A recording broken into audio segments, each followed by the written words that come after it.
ವೀಕ್ಷಕರೇ ನಮಸ್ಕಾರ. ನಾನು ನಿಮ್ಮ ನಾಗರಾಜ್ ಚೋಳು, ಪ್ರಖ್ಯಾತ ಜ್ಯೋತಿಷಿ, ವಾಸ್ತು ಹಾಗೂ ಸಂಖ್ಯಾಶಾಸ್ತ್ರಜ್ಞರು ಮಾತನಾಡ್ತಾ ಇರ್ತಕ್ಕಂಥದ್ದು. ವೀಕ್ಷಕರೇ, ಇವತ್ತಿನ ಸಂಚಿಕೆಯಲ್ಲಿ ಕಟಕ ರಾಶಿಯವರ ಏಪ್ರಿಲ್ ತಿಂಗಳ ಗೋಚಾರ ಫಲಾಫಲಗಳು ಮತ್ತು ಪರಿಹಾರಗಳ ಬಗ್ಗೆ ತಿಳಿಸ್ಕೊಡ್ತಾರೆ. ಕಟಕ ರಾಶಿಯ ವೀಕ್ಷಕರೇ, ನಿಮಗೆ ಗುರುಬಲ ಇಲ್ಲ.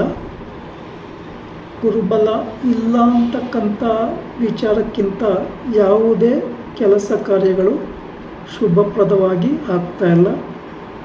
ಯಾವ ವ್ಯಾಪಾರ ವ್ಯವಹಾರಗಳಲ್ಲೂ ನೀವು ಅಂದುಕೊಂಡಂಥ ಲಾಭ ಯಶಸ್ಸನ್ನು ಪಡೆಯೋಕ್ಕಾಗ್ತಾಯಿಲ್ಲ. ಕಿರಿಕಿರಿ ಆಗ್ತಾಯಿದೆ, ಆರೋಗ್ಯದ ಸಮಸ್ಯೆ ಬರ್ತಾಯಿದೆ, ಆರೋಪಗಳು ಬರ್ತಾ ಇದ್ದಾವೆ, ಪ್ರತ್ಯಾರೋಪ, ಹಣಕಾಸಿನ ಸಮಸ್ಯೆ, ಇನ್ನೂ ಮುಂತಾದಂಥ ಸಮಸ್ಯೆಗಳು ನಿಮ್ಮ ಬೆನ್ನ ಹಿಂದೆ ಒಂದರ ಹಿಂದೆ ಒಂದು ಬರ್ತಾಯಿದೆ.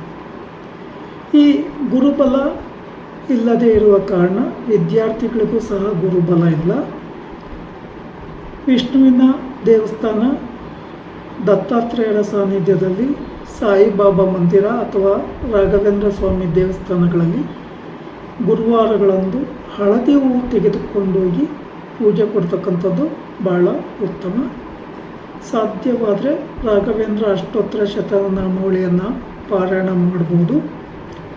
ಆ ದೇವಸ್ಥಾನಗಳ ಹತ್ತಿರ ಅಶ್ವತ್ಥ ವೃಕ್ಷ ಇದ್ದಂಥ ಪಕ್ಷದಲ್ಲಿ ಅಶ್ವತ್ಥ ವೃಕ್ಷಕ್ಕೆ ಶ್ರದ್ಧಾ ಭಕ್ತಿಯಿಂದ ಕೈ ಮುಗಿದುಕೊಂಡು 12 ಸುತ್ತು ಪ್ರದಕ್ಷಿಣೆ ಹಾಕಿ ಪ್ರಾರ್ಥನೆ ಮಾಡ್ಕೋಬೇಕಾಗುತ್ತೆ. ಈ ಸಂದರ್ಭದಲ್ಲಿ ಮೂಲತೋ ಬ್ರಹ್ಮರೂಪಾಯ, ಮಧ್ಯತೋ ವಿಷ್ಣು ರೂಪಾಯ, ಅಗ್ರತೋ ಶಿವರೂಪಾಯ ವೃಕ್ಷ ರಾಜಯತೆ ನಮಃ ಈ ಸ್ತೋತ್ರವನ್ನು ಜಪಿಸಿ, ಸಾಧ್ಯ ಆದರೆ ದೇವಸ್ಥಾನಗಳಲ್ಲಿ ಬಿಲ್ವಪತ್ರೆಯನ್ನು ಅರ್ಪಣೆ ಮಾಡಿ ಪೂಜೆ ಮಾಡಿಸಿ. ಇನ್ನು ಸರ್ಪದೋಷದ ಪ್ರಭಾವದಿಂದ ಕಿರಿಕಿರಿ ಆಗ್ತತೆ, ಅಲರ್ಜಿ ಅಥವಾ ಈ ಚರ್ಮ ರೋಗ, ಅನಾರೋಗ್ಯ ಬಾಧೆ ಇಂಥವು, ಹಾಗೆ ಅಪರಿಚಿತರಿಂದ ತೊಂದರೆ ಆಗ್ತಕ್ಕಂಥದ್ದು ಇನ್ನೂ ಮುಂತಾದವುಗಳು ಕಂಡುಬರ್ತದೆ. ಈ ಸರ್ಪದೋಷಕ್ಕೆ ಸಾಧ್ಯ ಆದರೆ ಶ್ರೀ ಕ್ಷೇತ್ರ ಕುಕ್ಕೆ ಸುಬ್ರಹ್ಮಣ್ಯದಲ್ಲಿ ಸರ್ಪ ಸಂಸ್ಕಾರ ಶಾಂತಿ ಹೋಮ, ಆಶ್ಲೇಷ ಬಲಿ, ನಾಗ ಪ್ರತಿಷ್ಠೆಯನ್ನು ಮಾಡಿಸ್ತಕ್ಕಂಥದ್ದು ಉತ್ತಮ. ಅಥವಾ ನಿಮ್ಮ ಸಮೀಪದ ಸ್ಥಳಗಳಲ್ಲಿ ಸುಬ್ರಹ್ಮಣ್ಯ ದೇವಸ್ಥಾನ ಇದ್ದರೆ ಮಂಗಳವಾರ, ಷಷ್ಠಿ ಪಂಚಮಿ ಇರೋ ದಿವಸ, ಆಶ್ಲೇಷ ನಕ್ಷತ್ರ ಇರೋ ದಿವಸ, ಅಮಾವಾಸ್ಯೆ, ಪೌರ್ಣಮಿಗಳಂದು ಕೆಂಪು ಹೂಗಳನ್ನು ಅರ್ಪಣೆ ಮಾಡಿ ಪೂಜೆ ಕೊಡೋದು ಒಳ್ಳೆಯದು. ಇನ್ನು ನಾಗನ ಸಾನ್ನಿಧ್ಯ ಇದ್ದರೆ ನಾಗನ ಸಾನ್ನಿಧ್ಯದಲ್ಲಿ ಇದೇ ದಿನಗಳಲ್ಲಿ ಆ ನಾಗರ ಕಲ್ಲನ್ನು ಶುದ್ಧಿ ಮಾಡಿ ಗಂಧ ಕುಂಕುಮಾಕ್ಷತೆಗಳನ್ನು ಲೇಪನ ಮಾಡಿ ಶ್ರದ್ಧಾ ಭಕ್ತಿಯಿಂದ ಪೂಜೆ ಮಾಡಿ ಪ್ರಾರ್ಥನೆ ಮಾಡ್ಕೊಂಬದ್ರಿಂದ ಈ ನಾಗದೋಷದ ಪ್ರಭಾವದ ನೆಗೆಟಿವ್ ಸ್ವಲ್ಪ ಮಟ್ಟಿಗೆ ಕಡಿಮೆ ಆಗ್ತದೆ. ಇನ್ನು ನಿಮ್ಮ ರಾಶಿಗೆ 9ನೇ ಮನೆಯಲ್ಲಿ ಶನಿ ಭಗವಾನ್ ಇರೋದ್ರಿಂದ ನಿಮಗೆ ಬರಬೇಕಾಗಿರ್ತಕ್ಕಂಥ ಹಣಗಳಲ್ಲಿ ಆಚೀಚೆ ಆಗ್ತದೆ, ಸಮಸ್ಯೆ ಆಗ್ತದೆ, ಏರುಪೇರು ಕಂಡು ಬರ್ತದೆ. ಈ ತಿಂಗಳ 10ರ ನಂತರ ಯಾವುದಾದ್ರೂ ಮಗು ಜನನ ಆದರೆ ಆ ಮಗುವಿಗೆ ಕಾಳಸರ್ಪ ದೋಷ ಕಂಡುಬರುವ ಸಾಧ್ಯತೆ ಇದೆ. ಈ ವಿಚಾರವನ್ನು ಸರಿಯಾಗಿ ತಿಳ್ಕೊಂಡು ಸಂಬಂಧಿಸಿದ ಪರಿಹಾರಗಳನ್ನು ಮಾಡ್ಕೊಂಬೋದು ಭಾಳ ಉತ್ತಮ.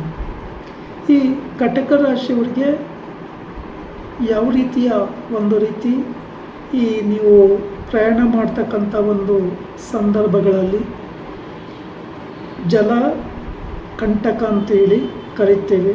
ಈ ನೀರಿಗೆ ಸಂಬಂಧಿಸಿದ ಅನಾಹುತಗಳು ಆಗುವ ಸಾಧ್ಯತೆಗಳಿದೆ. ಅಥವಾ ಕೆಲವು ಸಂದರ್ಭಗಳಲ್ಲಿ ಮಾನಸಿಕ ಉದ್ವೇಗಕ್ಕೆ ಒಳಗಾಗಿ ತಪ್ಪು ನಿರ್ಧಾರಗಳನ್ನು ತೆಗೆದುಕೊಳ್ಳುವ ಸಾಧ್ಯತೆಗಳಿರೋದ್ರಿಂದ ತುಂಬ ಹೆಚ್ಚಿನ ಜಾಗರೂಕತೆಯನ್ನು ವಹಿಸಿ, ಸಾಧ್ಯ ಆದರೆ ದೇವಿ ದೇವಸ್ಥಾನಗಳಲ್ಲಿ ರಾಹುಕಾಲದಲ್ಲಿ ಮಂಗಳವಾರ, ಶುಕ್ರವಾರ, ಭಾನುವಾರಗಳಂದು ರಾಹುಕಾಲದಲ್ಲಿ ಪೂಜೆ ಕೊಡ್ತಕ್ಕಂಥದ್ದು ಭಾಳ ಒಳ್ಳೆಯದು. ಹಾಗೆ ಹನುಮಾನ್ ಚಾಲೀಸ್ ಪಾರಾಯಣ ಮಾಡೋದ್ರಿಂದಲೂ ಈ ನೆಗೆಟಿವಿಟಿ ಕಡಿಮೆ ಆಗ್ತದೆ. ಈ ಸಮಯದಲ್ಲಿ ಗಡಿಬಿಡಿಯ ನಿರ್ಧಾರಗಳನ್ನು ತೆಗೆದುಕೊಳ್ತಕ್ಕಂಥದ್ದು, ಯಾವುದಾದ್ರೂ ಹೊಸ ವ್ಯಾಪಾರಗಳನ್ನು ಮಾಡಲಿಕ್ಕೆ ಹೋಗಿ ಸಮಸ್ಯೆ ತಂದ್ಕೋಬೇಡಿ. ವಿವಾಹಾದಿ ಶುಭ ಕಾರ್ಯಗಳನ್ನು ಮಾಡೋದಕ್ಕಾಗಲಿ, ಭೂಮಿ, ಮನೆ, ಆಸ್ತಿ, ವಾಹನಗಳನ್ನು ತೆಗೆದುಕೊಳ್ಳೋದಕ್ಕಾಗಲಿ, ಇನ್ನೂ ಮುಂತಾದಂಥ ವ್ಯವಹಾರಗಳಿಗೆ ಸಮಯ ಉತ್ತಮವಾಗಿ ಇಲ್ಲ. ನೀವು ಆದಷ್ಟು ನಿಧಾನವಾಗಿ ಯೋಚಿಸಿ ನಿರ್ಧಾರಗಳನ್ನು ತೆಗೆದುಕೊಂಡು ಅನಂತರ ಆ ವ್ಯವಹಾರಗಳಿಗೆ ಕೈ ಹಾಕೋದು ಉತ್ತಮ. ನಿಮ್ಮ ರಾಶಿಗೆ ಸೋಮವಾರ, ಗುರುವಾರ ಶುಭಪ್ರದವಾಗಿರ್ತದೆ.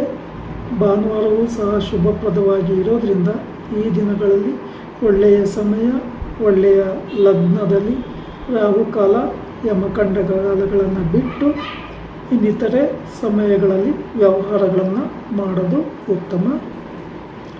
ಈ ಟೈಮು ಯಾರನ್ನೂ ನಂಬುವ ಹಾಗಿಲ್ಲ, ಯಾವುದೇ ಗಡಿಬಿಡಿ ಮಾಡ್ಕೊಂಬಂಗಿಲ್ಲ. ಹಾಗೆ ಯಾವುದೇ ನಿರ್ಧಾರಗಳಲ್ಲಿ ದಿಢೀರ್ ಡಿಸಿಷನ್ ಉತ್ತಮ ಅಲ್ಲ.